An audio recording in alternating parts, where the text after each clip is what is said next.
안녕하십니까. 한 주간 통일 소식을 전해드리는 피스 인사이트의 강혜윤입니다.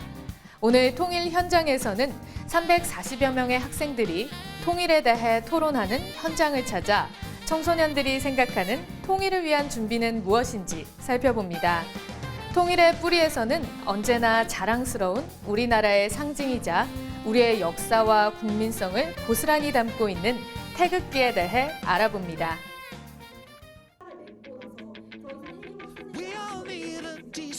날카로운 논리력으로 무장한 통일 토론 배틀.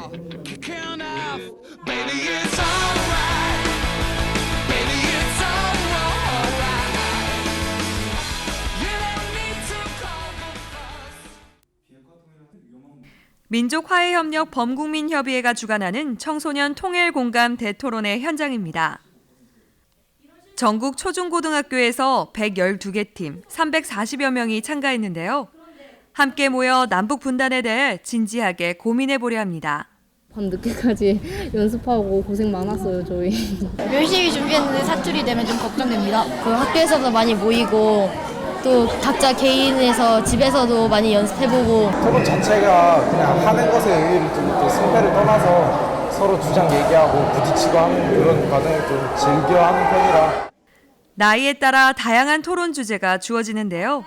오늘을 위해 직접 자료도 찾아보고 떨지 않도록 또박또박 말하는 연습도 열심히 해온 초등학생 친구들. 통일은 반드시 해야 한다를 주제로 열띤 찬반 토론을 벌입니다.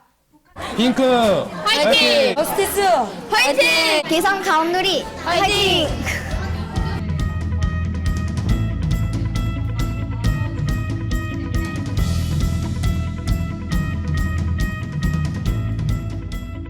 얼마만큼 이제 풍부한 자료를 조사를 했고, 그리고 그걸 이제 자기 것으로 소화하는데 열심히 공부를 했는지, 청중이나 상대팀을 배려한, 고려한 태도 면에서도 저희가 채점을 좀 하고 있고요. 그다음에 내용이 아무리 좋아도 스피치가 상대방에게 전달이 잘 되지 않으면 이제 좀 소용이 없겠죠. 남한과 북한은 한민족이지만 두 나라로 갈라져서 지금까지도 서로 다른 나라 사람으로 살아가고 있습니다. 이런 우리 남한과 북한이 더 발전하려면 통일이 필요하다는 사람들이 많습니다. 북한은 지금 순우리말을 그대로 사용한다고 저희가 조사한 바로는 그렇게 되어 있다. 물론 그 점도 맞지만 지금 남한은 표준어를 사용하고 있고 북한은 평양말을 중심으로 노동자 계층에서 주로 쓰는 문화어를 사용하고 있습니다. 이렇게 언어 차이는 서로 간의 의사소통의 장애를 낳지 않을까요? 3번의 예선 토론을 거쳐 최종 2팀이 결승전에 오르는데요. 아이들이 토론을 준비하는 동안 통일의 중요성을 깊이 느꼈다는 데에서 오늘 대회의 의미가 있습니다. 아이들이 이제 서로 자기의 생각을 발표하고 주장하고 또 다른 친구의 생각을 경청하고 이런 것이 대한민국을 이끌어가는 큰 힘이 되지 않나. 남북 분단 현실을 짚어보고 통일 미래를 어떻게 준비해야 할지 직접 고민해보니 자연스레 통일의 꿈이 자라납니다. 주제가 통일 준비를 위해 정규 교육과정에 통일 교과를 신설하여야 한다. 교과가 신설이 되면 더 체계적인 교육을 받을 수 있고 통일관이라는 걸 확립할 수 있잖아요. 북한은 경계 대상이지만 한 민족이고 통일교과란 인식 형성을 목적으로 한 교과목이며 교과서뿐만 아니라 여러 체험 활동 등을 통한 교육 과정도 함께 포함된다고 영어쟁이 해드리겠습니다. 현재 교과서를 다시 신설하게 된다면 가이드라인부터 다시 짜야 하니까 막막하게 될 텐데 이에 대해서는 어떻게 개편을 하실 겁니까? 오늘 토론을 3라운드나 뛰어서 되게 힘들었는데 통일에 대해서 우리가 알아야 할 부분이니까 더 많이 알게 된 경험이었고 통일에 대해 교육 분야뿐만 아니라 여러 분야에 대해 알아가고 싶고 우리 아이들이 통일을 자신의 미래로 느끼기 위해서는 이 시간 이후에도 분단의 아픔을 되새기며 통일 후를 그려보는 계기가 더 많아져야 할 것 같습니다.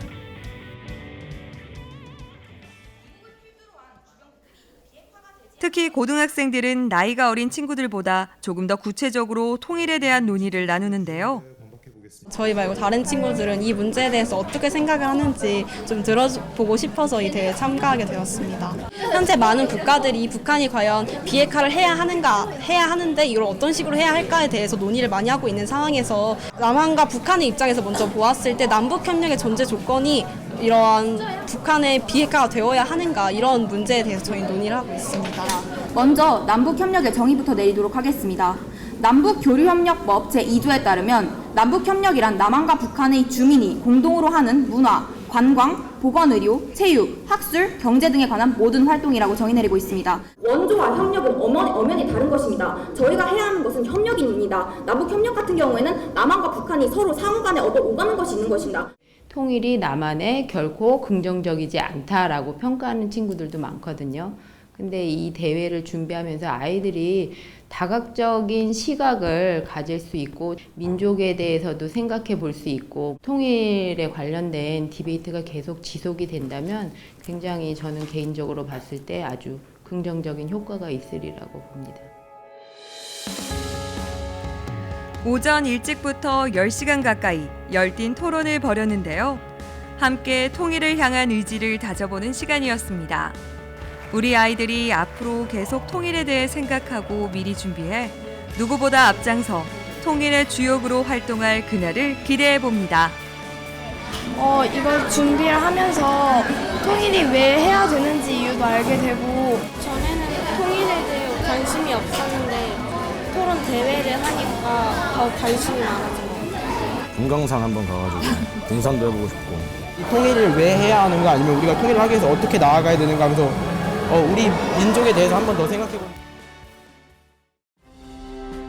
지난 2013년 9월 평양 시내에 있는 류경 정주영 체육관에 태극기가 올라가고 애국가가 울려 퍼졌습니다. 난생 처음 보는 태극기 앞에 북한 주민들은 다소 어색한 표정으로 자리에서 일어났는데요.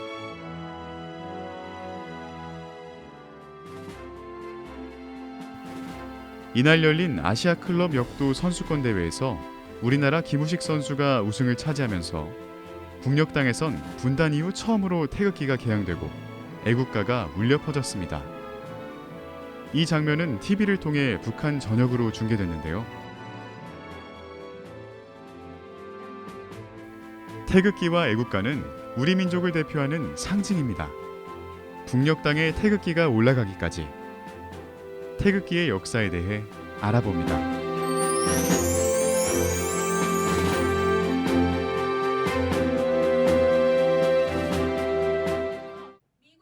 지난 2012년 북한 전문 인터넷 언론 매체가 탈북민 100명을 상대로 태극기에 대해 설문조사를 진행했습니다. 북한에 있을 때 태극기를 알았는가? 라는 질문에 응답자의 84%가 태극기에 대해 전혀 몰랐다고 대답했는데요. 탈북민 대부분이 남한에 와서 태극기와 애국가를 처음 접했으며 태극기가 태국 국기인 줄 알았다고 응답한 탈북민도 있었습니다.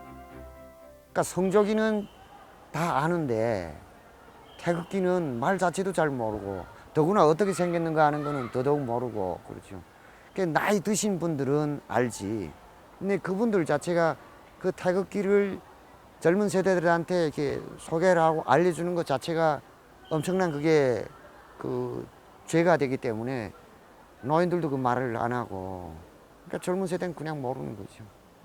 남한하고 이제 이 스포츠 같은 거 하는 경우에는 북한 팀하고 이렇게 경기를 해가지고 이제 그것도 북한이 이겼을 경우에만 그걸 다 이렇게 생방송으로 내보내는 법 없고 다 녹화했던 걸 다 편집을 해서 이렇게 내보내니까 그때만 본단 말이죠. 그러니까 관중석에서 태극기를 흔드는 사람이 있다 해도 그쪽으로 뭐 비치지 않으니까 그건 모른단 말이죠.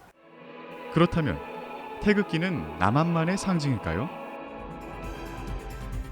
태극기가 국기로 제정된 계기는 1882년 5월에 체결된 조미수호 통상조약 조인식.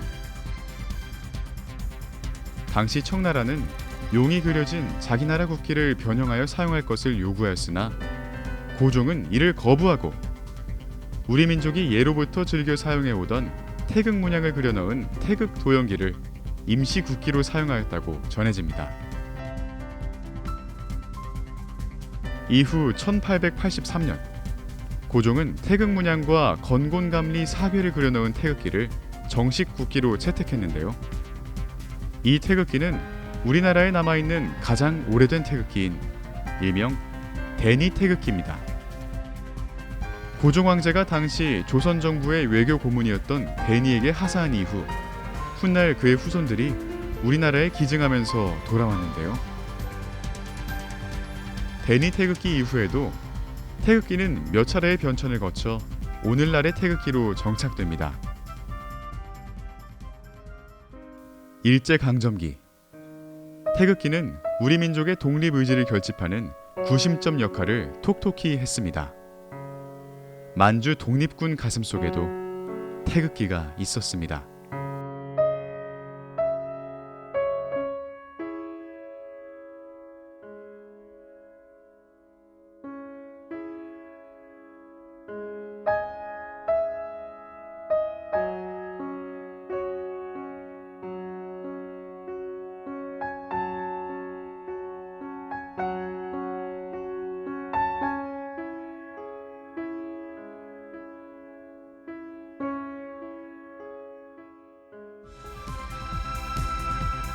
물론 북한도 태극기의 존재를 인정했습니다. 1945년 해방 직후부터 1948년 7월까지 우리와 같이 태극기와 애국가를 사용했습니다. 평양 시내 한복판에는 태극기가 개양됐으며 태극기 앞에서 연설하는 젊은 김일성의 사진도 전해집니다. 그러나 1948년 조선민주주의인민공화국이란 국호와 함께 인공기가 정식 출현하면서부터 태극기는 북한 역사에서 완전히 사라지게 되는데요. 국기에는 한나라의 역사와 국민성이 고스란히 담겨 있습니다. 특히 태극기는 민족의 위기 때마다 국민들을 하나로 똘똘 뭉치게 하는 구심점 역할을 해왔습니다.